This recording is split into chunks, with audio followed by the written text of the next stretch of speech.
Special announcement, we've got a eclipse-free webinar on Friday, 5 p.m. Costa Rica time. Look at the note box below to sign up for free.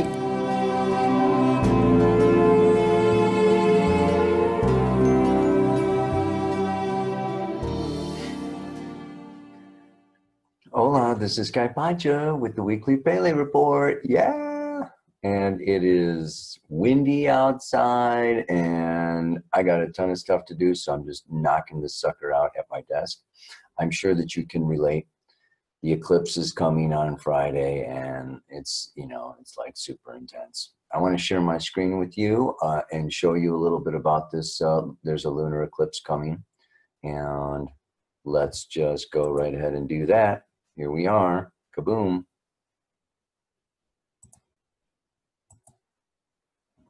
See this? Yeah? Oh God. It's trying to move you. Here we have, today is Wednesday. I'm doing the Pele report. The moon is in opposition to Pluto by 6 o'clock tonight. Okay. And then what happens? Thursday, Friday. See that full moon? 22 degrees, 28 minutes of Leo is the moon. Fire, dynamic, okay? Opposite the sun at 22 degrees Aquarius.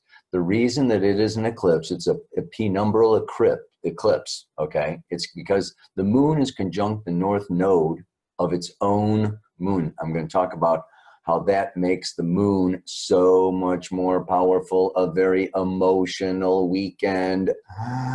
Emotional release, emotional eclipse on the full moon. Oh my God. And this, okay, but you can see, come on, it's more than 10 degrees away.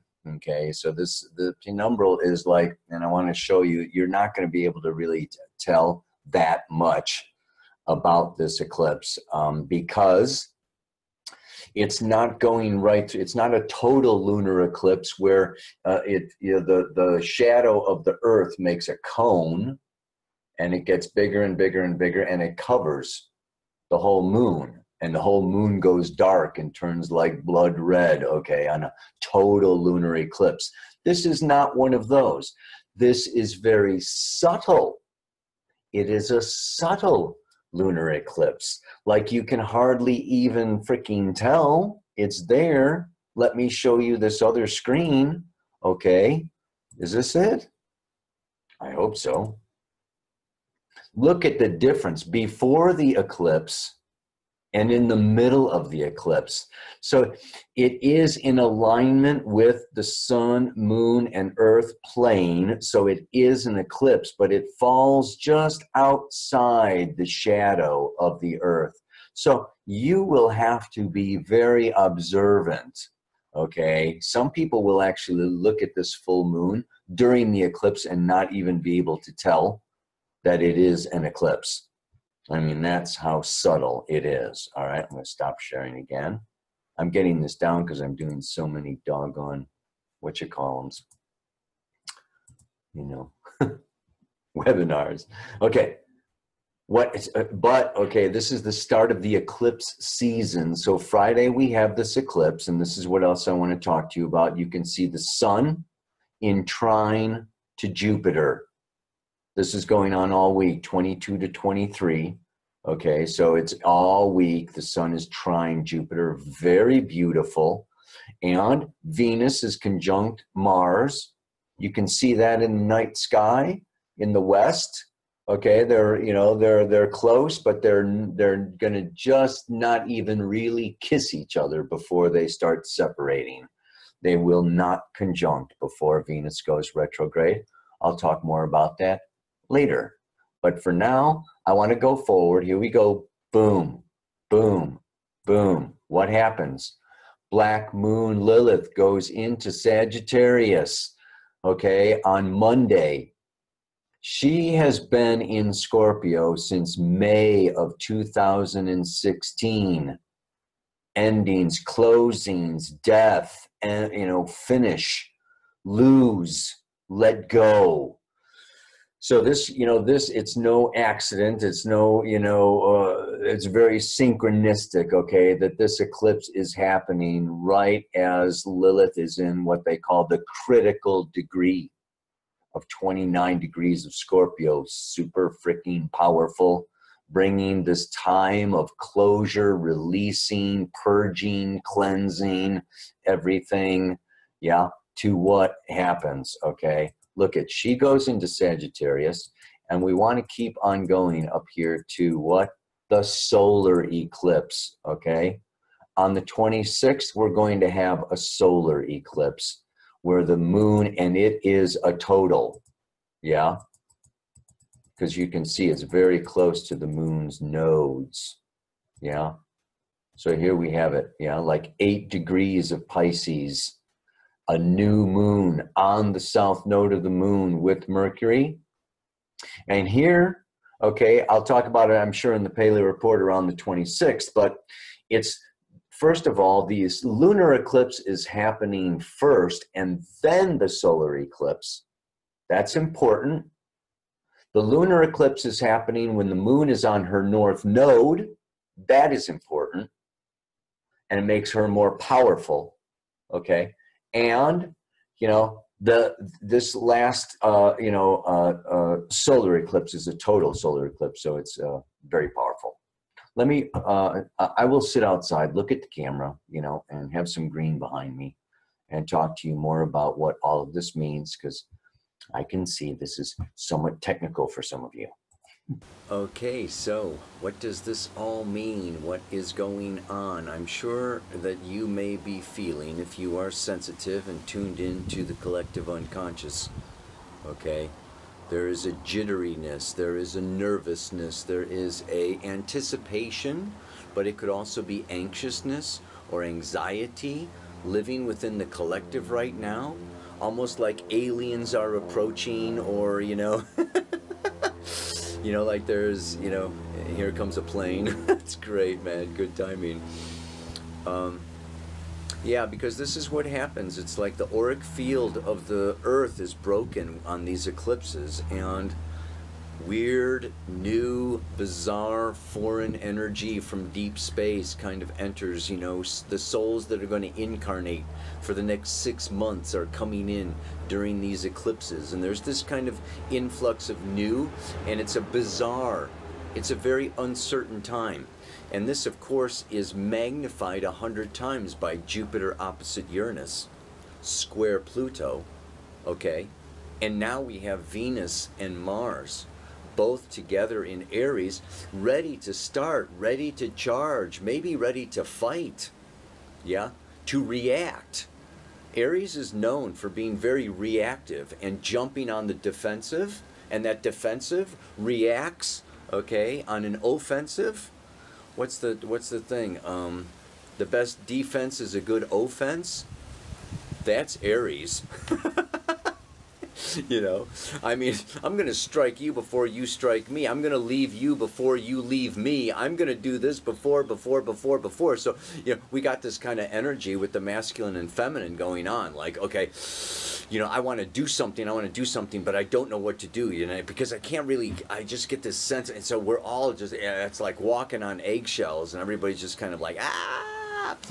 And then we've got this Lilith moving through Scorpio.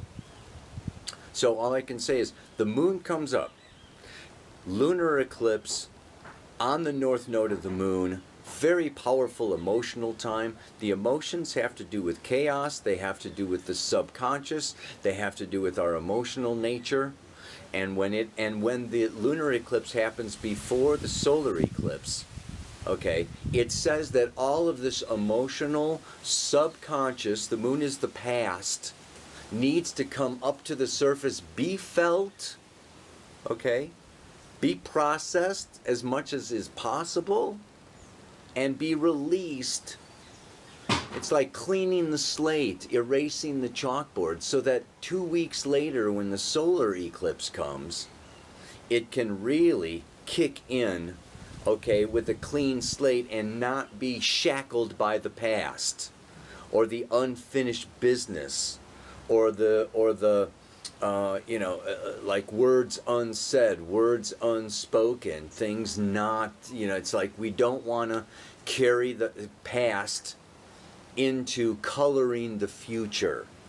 So there's this opportunity, okay, during this time, and even that solar eclipse is in the sign of Pisces, the last, final, releasing, finishing. We're releasing and finishing. This isn't just like a month or a year. This is a patriarchy. 6,500 years. We have elected the ultimate patriarch, okay, to really demonstrate what patriarchy is all about and what we don't want to bring forward into the future.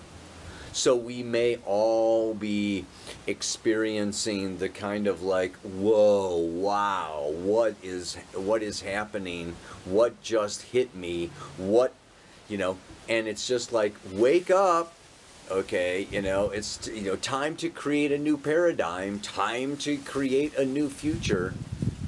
But we want to just really see and be real clear about what we don't want to bring along into that future.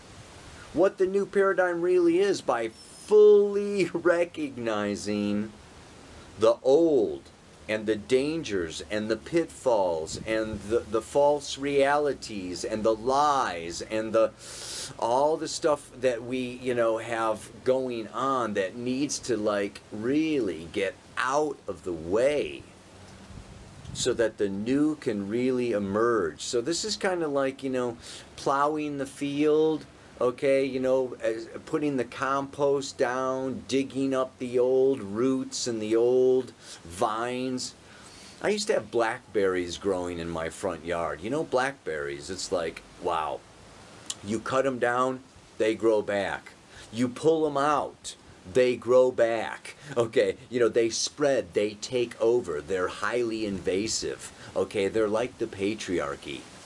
Okay, so what we have to do, I even brought in a goat. Okay, goats. Capricorn, how perfect, Pluto in Capricorn is the goat that's gonna like eat all these blackberries, and then I had to go in there with a flame thrower, right, and just like torch the doggone blackberries, man.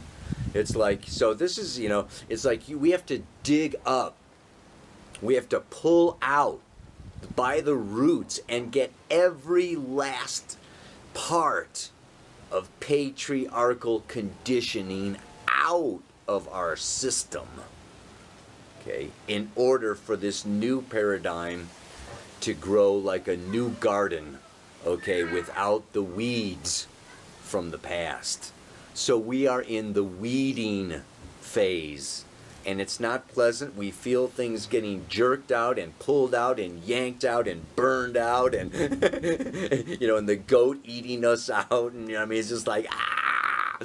But this shit has got to go, and you got to recognize it, speak it, expose it. And this is Black Moon Lilith moving into Sagittarius. She's going to be there for 10 months until November, and this is truth-telling. This is disclosure. She's going to join Saturn, and it's going to be, we are going to have, what did I say 2017 was? Yeah? The end of illusion and profound revelation. We're going to get revelation after revelation, whether we like it or not.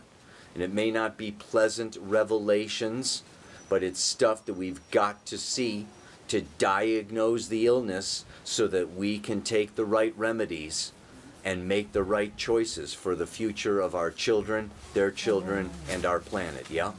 So this is really this time period. This eclipse is bringing it all in. Lilith is also bringing it all in. So, this, mantra for this week, yeah, is really, it's time for me to let go of the past. Not just by walking away, but by closing space with heartfelt grace, where we can say all we need to say. Whether it's the end of a relationship, the end of a job, the end of a past identity. This Venus, Mars, and Aries wants to just walk away, maybe run away. I could change that mantra to run away. Okay? But you know what? We will be so much better by, you know, really standing in that powerful spiritual masculine of holding space.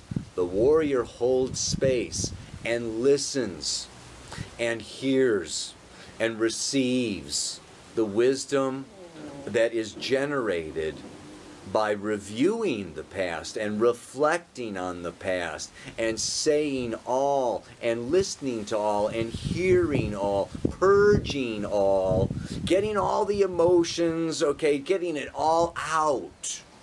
So this full moon, let it all out. And it may be screaming, yelling, dancing, pulling your hair out, pulling somebody else's hair out, you know, like, ah, you know. But let it all out, let it all go so that we can really begin a total new trip, okay, with the new moon on the solar eclipse. Super powerful season now. Not just this full moon. We're coming into a 2-week, you know, eclipse season that is like super, super powerful. Yeah? So it's like, don't just be running away and I don't want to hear and I don't want to listen and, you know, screw you and I'm gone and that and, you know, F off. You know, but no. Heartfelt grace. Like, really come to closure. Lilith wants to leave Scorpio, not as a ruined, smoking battlefield with smoking guns, but by leaving the peace accords, okay, where, yes, we had these experiences and these explosions and this transformation, and it's over now, but we can resolve our issues and move on without regret, without grief, without, you know, oh, I should have said that, or I forgot to say that, or I never told him or her that, or whatever. No. You know, Scorpio is therapeutic release. So see that therapist, see that counselor. This is the time of this eclipse season. The next 3 weeks here is all about resolving our differences, speaking our whole truth, nothing but the truth, and then we move on and we don't have to repeat that relationship again. We don't have to repeat that lesson again. We don't have to, it's like you have to get it so you don't have to repeat it. That could be the mantra. Get it so you don't have to repeat it. Ow! You know what I'm talking about.